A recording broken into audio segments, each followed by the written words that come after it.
Ora, quando a gente trabalha e pensa a respeito do livro de Apocalipse, o que ficou claro, pelo menos eu espero, ao longo dessa nossa jornada, é que Apocalipse é um convite para você se envolver com o eterno.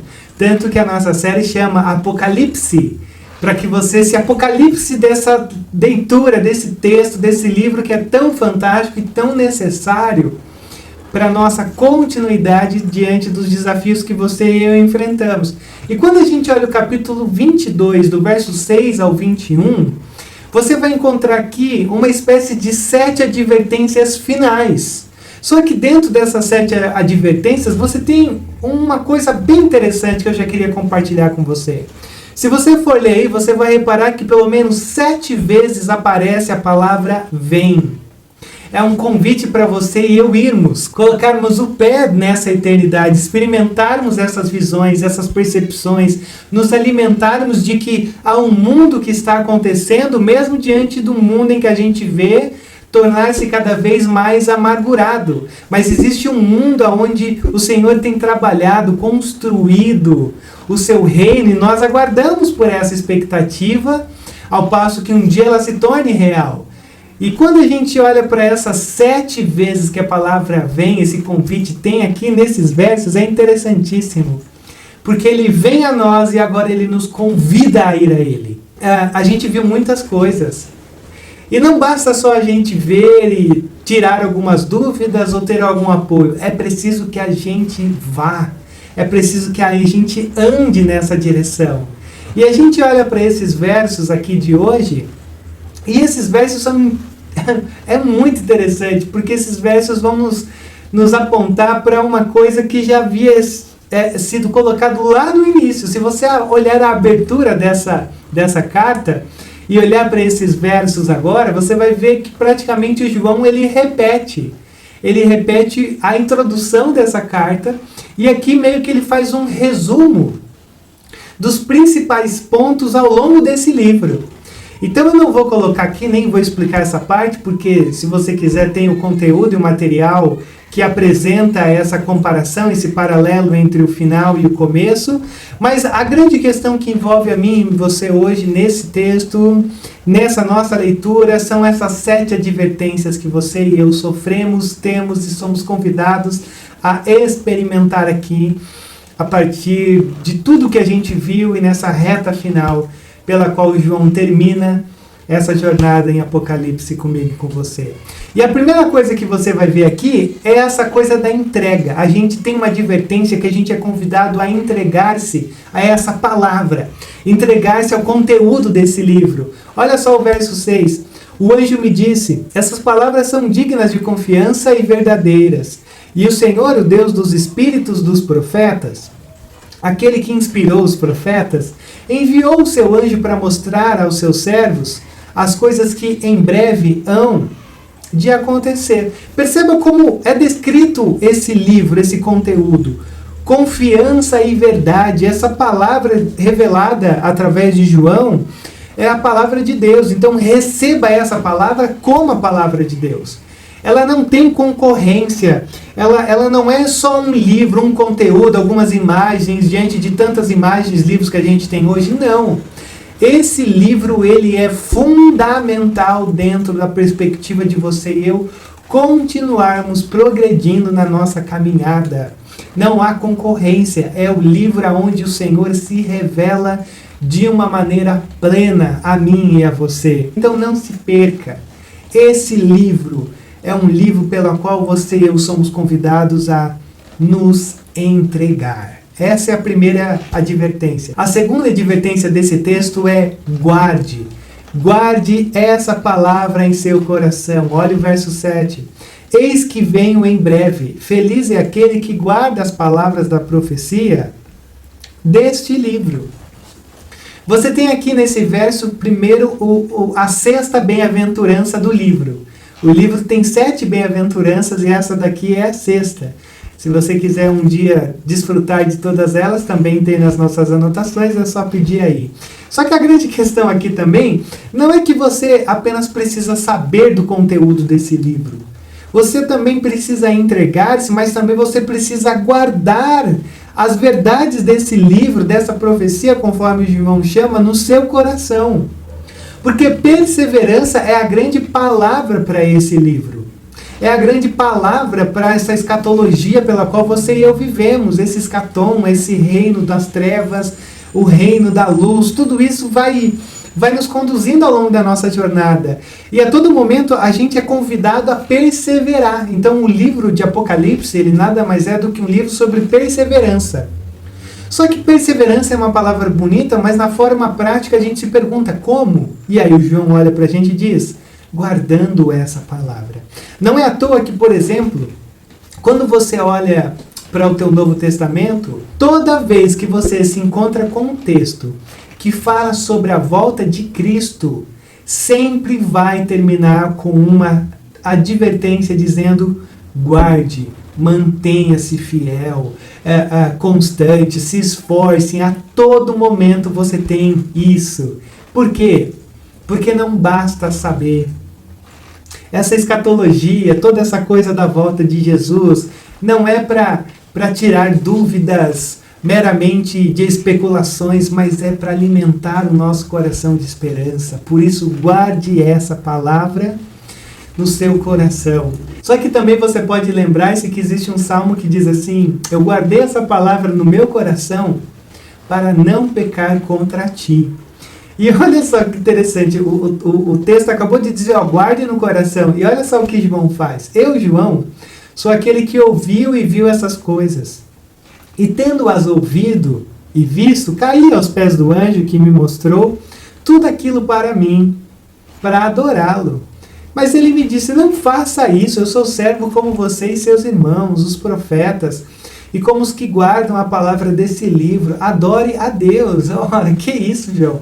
O João se depara com toda essa imagem aqui nessa reta final, depois de uma revelação incrível, e ele cai, ele faz uma bobagem, ele se prostra diante do anjo.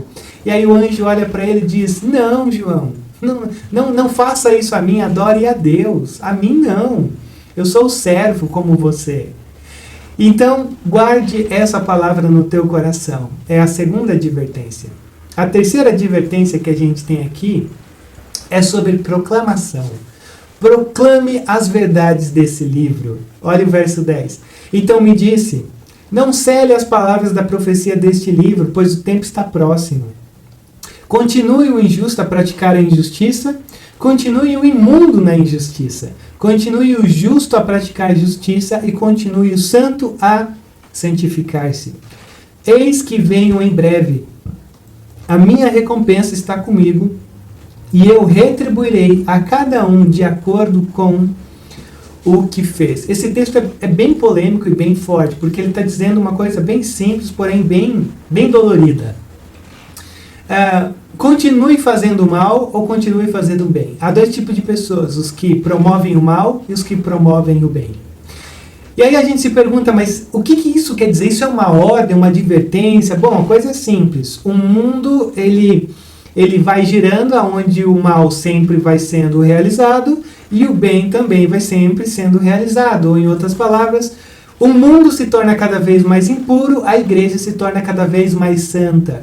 A gente tem dezenas de milhares de citações aqui do Antigo Testamento que muitas vezes eu não digo, porque está no nosso conteúdo. Mas isso aqui é uma citação de Daniel 12, do 9 e 10. Essa coisa de o mal continua mal, o bem continua bem.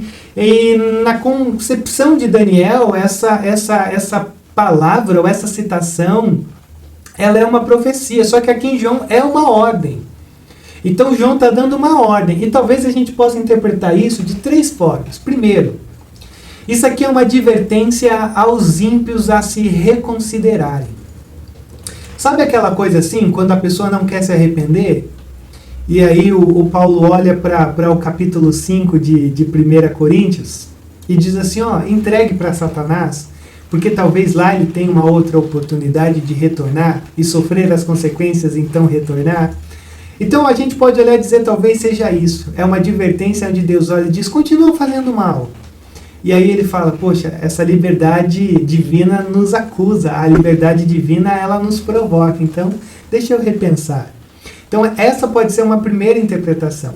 Uma segunda interpretação é que bem e mal não tem efeito algum sobre as profecias finais, ou seja, fazer bem ou fazer mal não interfere, não deixa Deus angustiado de querer voltar na hora ou antes da hora, porque o foco dessa reta final do mundo não está no homem, mas está em Deus e na sua vontade soberana. Então isso não vai mudar. Mas a terceira razão, talvez porque a gente tem essa ordem aqui, seja que essa é a nossa realidade, esse é o mundo em que você e eu vivemos, é um mundo onde o mal continua sendo mal e o bem continua sendo bem.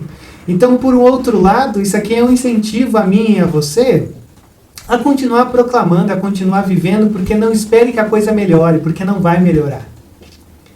Então, essa é uma mensagem que nós carregamos, que é uma mensagem que quando nós a vivemos, através da graça e da bondade de Deus, quando, por exemplo, a gente proclama, a gente está trazendo salvação ou condenação.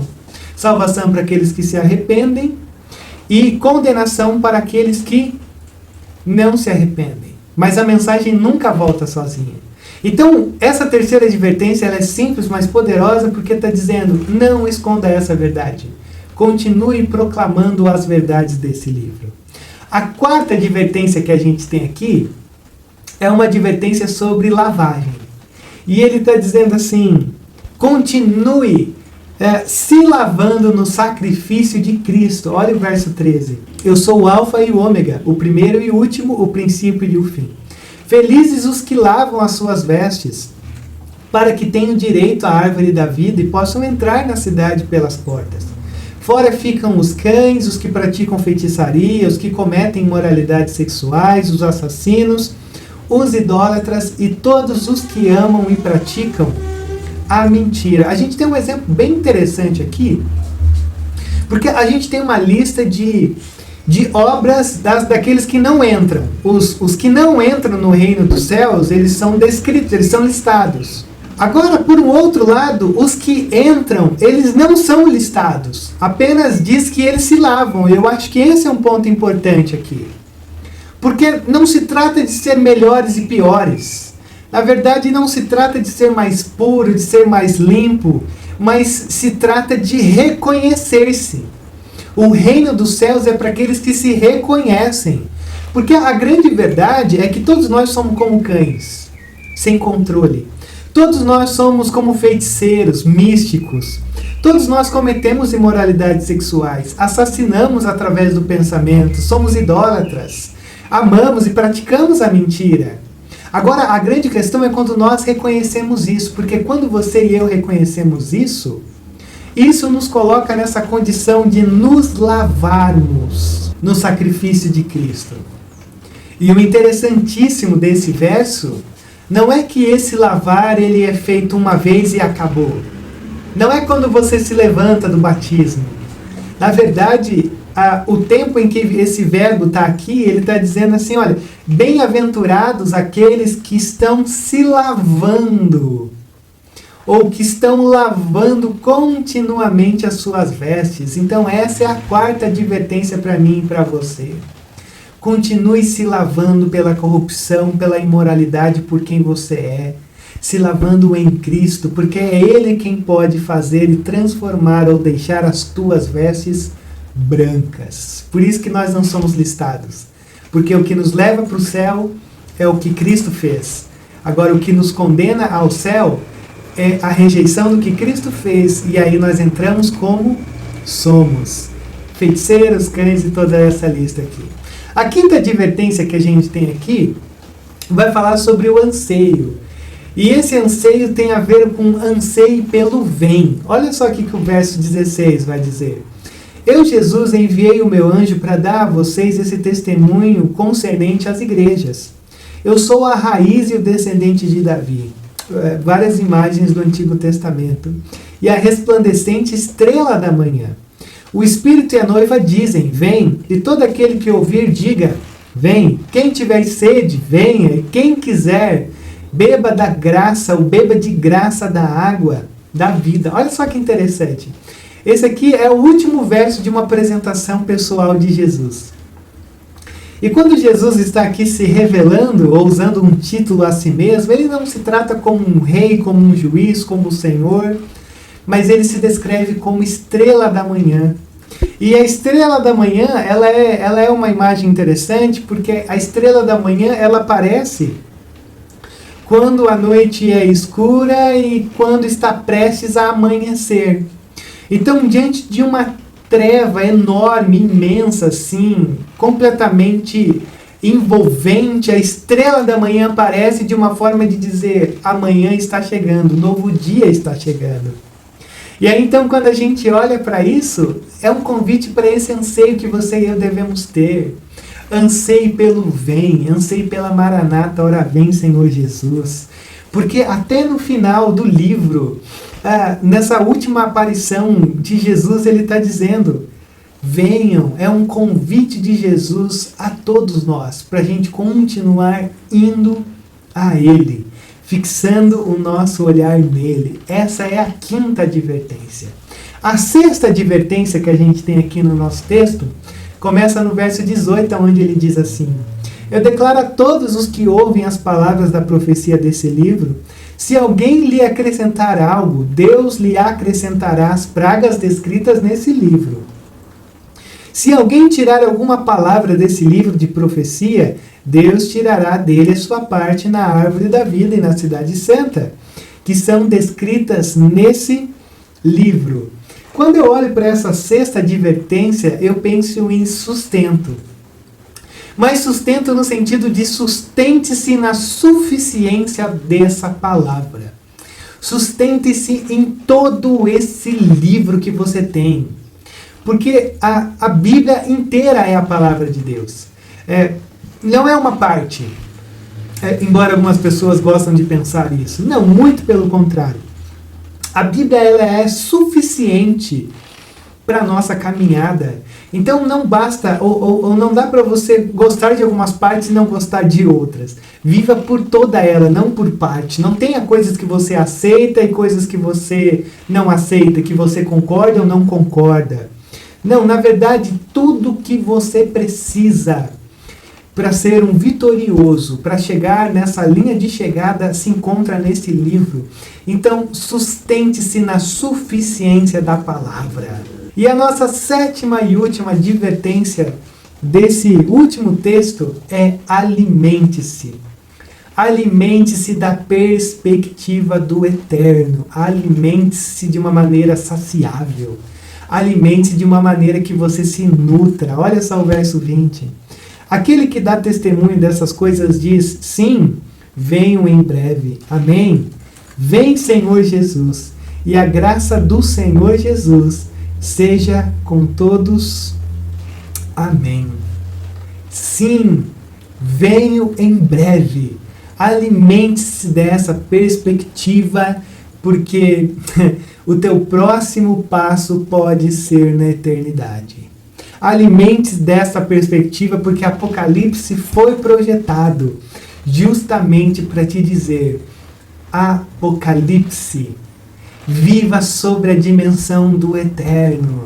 Então a sétima advertência e última de Apocalipse é: alimente-se da perspectiva do eterno. Então olha só o que a gente tem. Entregue-se, guarde, proclame, lave-se, anseie, sustente e alimente-se. Eu acho que quando a gente olha para essas palavras, todas essas palavras, elas trazem uma provocação a mim e a você, que é uma provocação meio que traz uma angústia, de uma expectativa, de um desejo, de um anseio por algo meio surreal.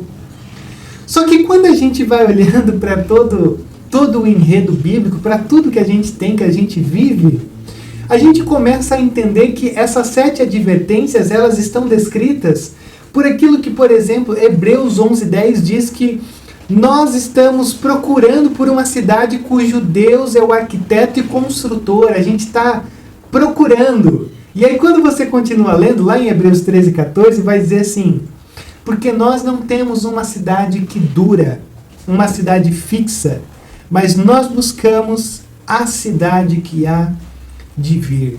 E como nós buscamos a cidade que há de vir? Se entregando, guardando, proclamando, lavando-se, ansiando, sustentando-se, alimentando-se. E como que você e eu fazemos isso de uma maneira real, de vida real? E aí talvez o grande desafio que você e eu temos a partir desse texto e tendo todo o livro diante de nós, é que talvez a gente tenha um convite para escrever a eternidade em nossos corações toda manhã. Pois haverá um dia em que a eternidade fará parte da nossa manhã.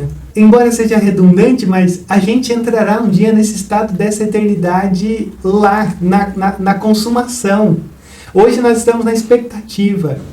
E quando nós entrarmos lá, nós não vamos entrar lá de uma maneira que a gente não aguardava, mas a gente entrará nessa eternidade de uma maneira que a gente ansiava por isso. Só que entre essa experiência final e o hoje, eu acho que tudo depende de o quão forte e o quão constante é essa escrita no nosso coração, diariamente. O quanto você consegue continuar mantendo-se fiel diante dessa expectativa da realidade da eternidade. E essa é a grande diferença que faz com que a gente continue firmes diante dessa verdade ou que a gente abandone essa verdade. E se fosse fácil a gente se manter firme, a gente não teria esse livro, a gente não teria outros textos apocalípticos apontando para isso. Mas todos esses textos justamente vêm para nos encorajar a viver sob a expectativa do eterno agora. Porque embora a gente um dia estará lá, nessa eternidade final, a gente já vive o eterno. Agora, a responsabilidade é, escreva todo dia nessa dimensão, para que você não se esqueça de onde você está indo. Deus abençoe você.